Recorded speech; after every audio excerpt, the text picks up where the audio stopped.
bentuk atau mengalami modifikasi yang signifikan dalam bahasa tertentu, terutama dalam bahasa seperti bahasa Indonesia, di mana preposisi cenderung stabil dalam bentuknya. Preposisi seperti di, ke, dan dari tidak mengalami perubahan bentuk berdasarkan aspek gramatikal, seperti waktu, jumlah, atau kasus. Namun, ada bahasa lain yang menunjukkan proses morfologi pada preposisi. Misalnya, dalam beberapa bahasa Roman, preposisi dapat berubah tergantung pada konteks gramatikal tertentu.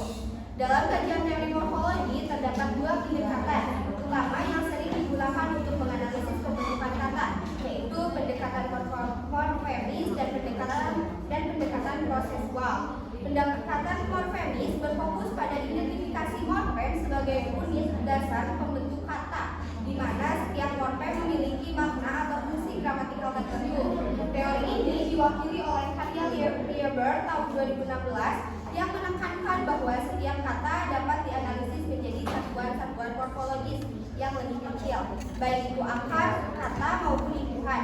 Pendekatan ini sangat berguna untuk memahami struktur preposisi dalam bahasa yang memungkinkan afiksasi pada preposisi atau pembentukan preposisi majemuk. Lalu ada pendekatan prosesual. Pendekatan prosesual ini menitik beratkan pada proses morfologis yang terjadi dalam pembentukan kata, seperti penggabungan morfem, perubahan bentuk, dan pengurangan. Pendekatan ini melihat morfologi sebagai serangkaian proses yang menerapkan aturan pada bentuk dasar untuk menghasilkan bentuk kata yang baru. Misalnya, dalam bahasa yang mengenal infleksi preposisi, perubahan bentuk preposisi dapat dijelaskan melalui proses morfologis yang dipengaruhi oleh konteks sintaksis dan semantik dari kata yang dimodifikasi. Teori ini membantu dalam memahami bahasa yang lebih kompleks secara morfologis, di mana preposisi mungkin mengalami perubahan bentuk yang tergantung pada unsur lain dalam kalimat.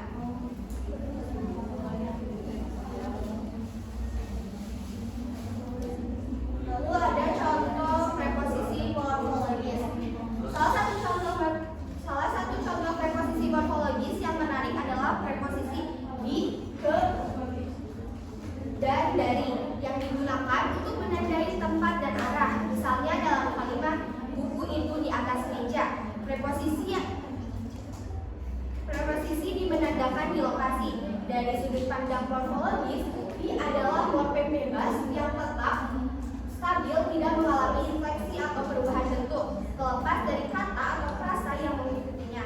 Ini berbeda dari beberapa bahasa lain yang memiliki variasi morfologis pada preposisi yang bergantung pada elemen sintaksis lainnya. Contoh lain dari penggunaan preposisi morfologis adalah konstruksi preposisi yang diikuti oleh bentuk kata kerja. Dalam bahasa Indonesia, konstruksi semacam ini sering kali terlihat pada frasa preposisional yang menunjukkan cara atau alat, seperti dalam kalimat dia menulis dengan pena. Dalam hal ini, preposisi dengan tidak berubah bentuk tetapi secara morfologis dapat dianggap sebagai bagian dari konstruksi yang lebih besar yang melibatkan hubungan antara alat dan tindakan. Sekian dari saya. Dilanjut ke pembahasan yang kedua yang akan disampaikan oleh Kak pada pagi ini. Terima kasih kepada moderator yang telah mempersilakan saya untuk melanjutkan materi selanjutnya.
waktu.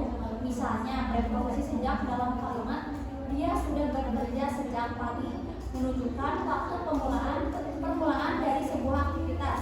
Dalam kalimat ini, preposisi sejak menunjukkan kata kerja bekerja dengan frasa waktu pagi, sehingga memberikan keterangan temporal yang menjelaskan kapan tindakan itu dimulai. Preposisi semacam ini sering digunakan untuk menunjukkan durasi, urutan, atau bahkan waktu dalam kalimat.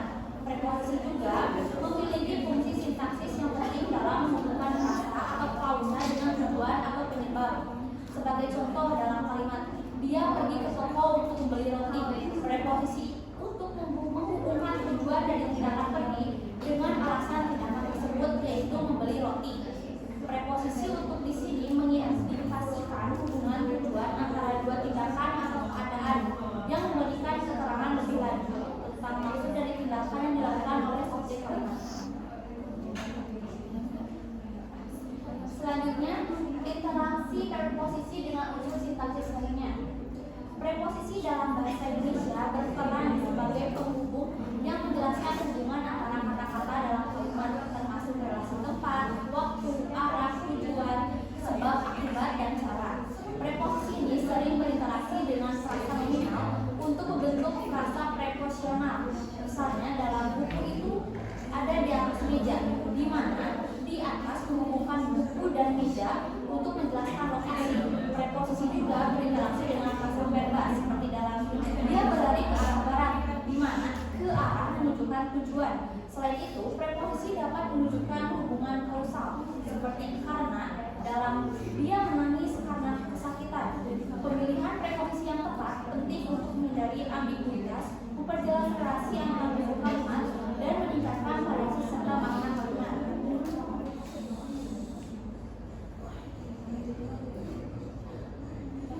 Selanjutnya, analisis preposisi. Ada makna dan kontekstual preposisi.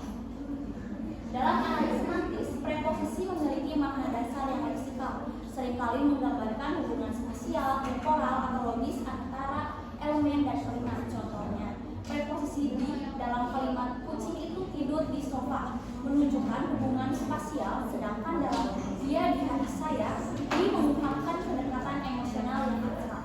Makna preposisi juga bergantung pada konteks, memungkinkan ekspresi makna yang lebih kompleks. Misalnya, preposisi pada dalam kalimat pada pukul 3 memiliki makna temporal, namun dalam percaya pada Tuhan menunjukkan kepercayaan atau perjuangan.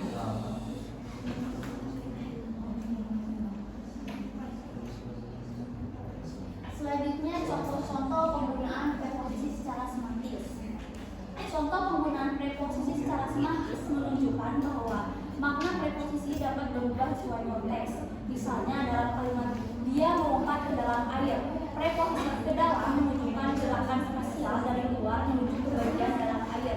Namun dalam kalimat dia memasuki dunia pemikiran, ke dalam berubah menjadi makna abstrak, menunjukkan masuknya seseorang ke dalam suatu keadaan mental atau emosi yang mendalam.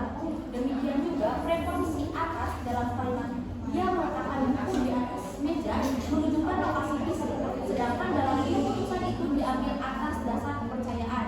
Kata atas memiliki makna abstrak yang menunjukkan alasan atau dasar alasan.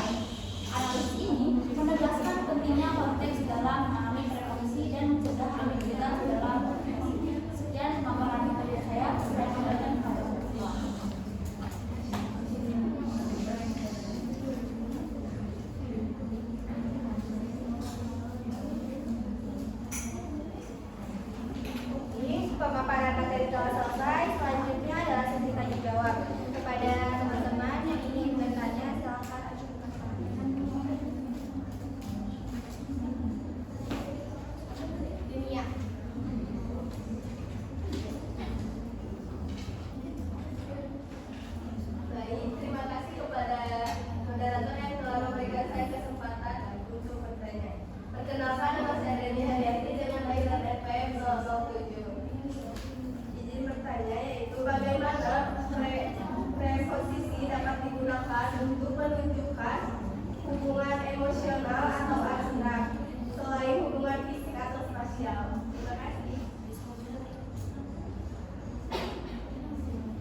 dengan morfem, perubahan itu atau alternasi, dan pengurangan atau elisi. Yang menjadi pertanyaan itu, bagaimana proses elisi ini berperan dalam pendekatan prosesual dan memberikan contohnya. Kami tampung dulu ya. Baik, ke pertanyaan ketiga. Terima kasih atas kesempatannya. Perkenalkan, saya Diana Sari dengan SPM 031. Pertanyaannya yaitu, dalam konteks pembelajaran bahasa, seberapa efektifkah pendekatan morfologis dalam menjelaskan fungsi preposisi kepada siswa? Terima kasih.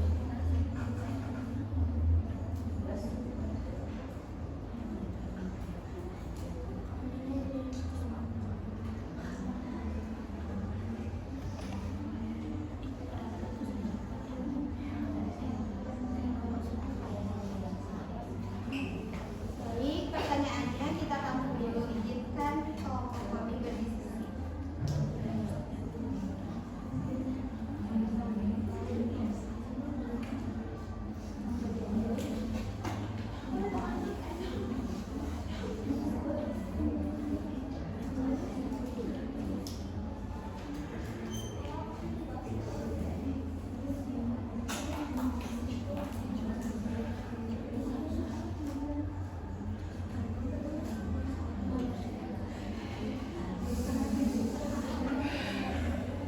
Baik, saya akan menjawab pertanyaan dari teks tulis.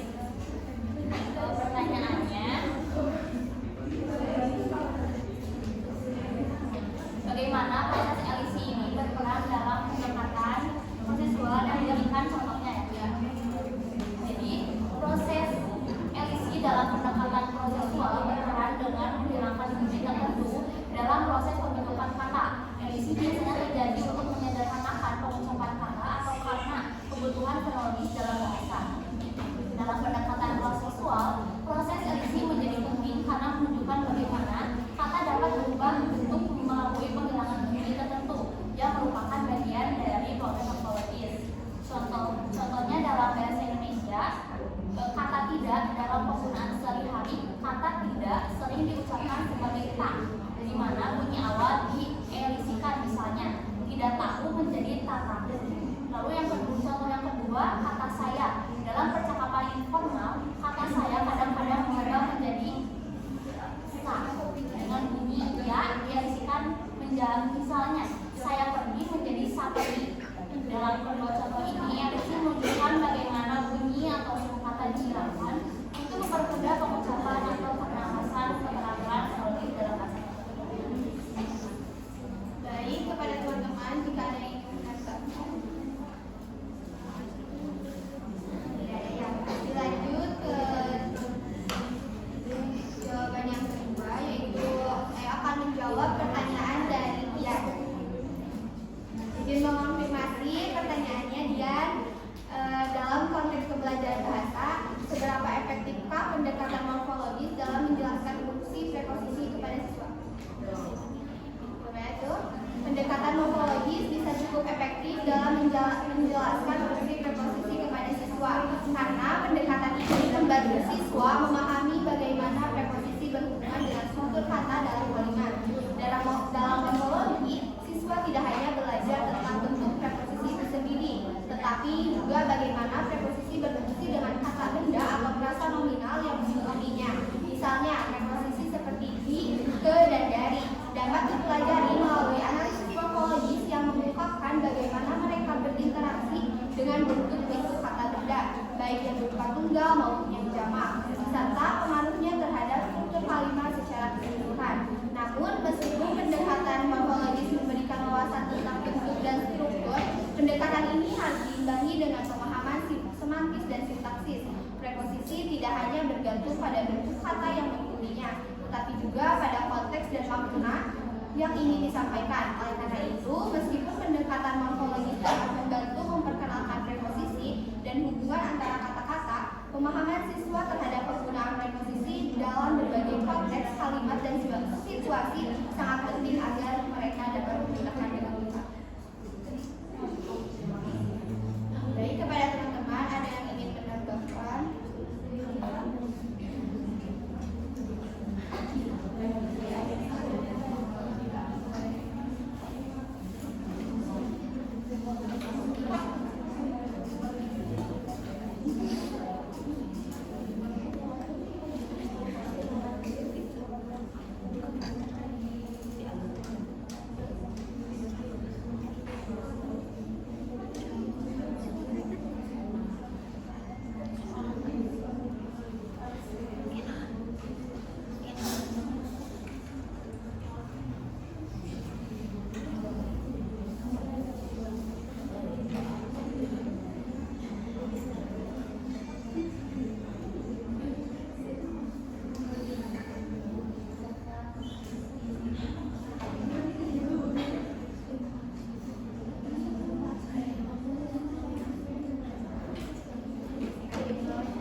Bagaimana preposisi dapat digunakan untuk menunjukkan hubungan emosional atau abstrak selain hubungan fisik atau spasial?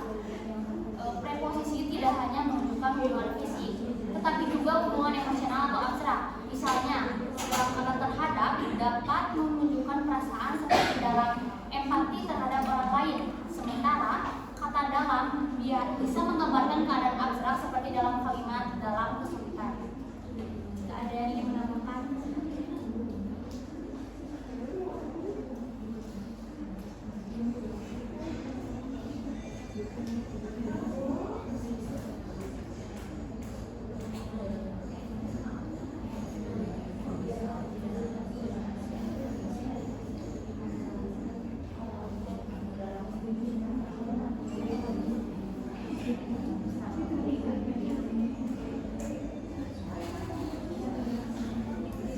Baik, jika tidak ada yang ingin menambahkan, di sini saya akan membacakan kesimpulannya. Untuk perbagian antara ciri morfologis, sintaksis, dan semantis, preposisi menunjukkan perbedaan dan persamaan dalam 3 dimensi linguistik. Ini secara morfologis, preposisi umumnya merupakan kata yang tidak mengalami perubahan bentuk atau infleksi. Secara sintaksis, preposisi memiliki peran sebagai penghubung yang memediasi hubungan antara kata benda dengan kata dalam kalimat, seperti kata kerja atau kata sifat. Sedangkan secara semantis, preposisi memainkan peran penting dalam mengekspresikan hubungan makna antara elemen-elemen kalimat. Preposisi dapat menunjukkan hubungan spasi di bawah, di atas, temporal, sebelum, sesudah, kausal, karena, dan banyak lagi. Demikian presentasi dari kelompok kami. Mohon maaf atas segala kekurangan dari kelompok kami. Terima kasih atas perhatiannya. Wassalamualaikum warahmatullahi wabarakatuh.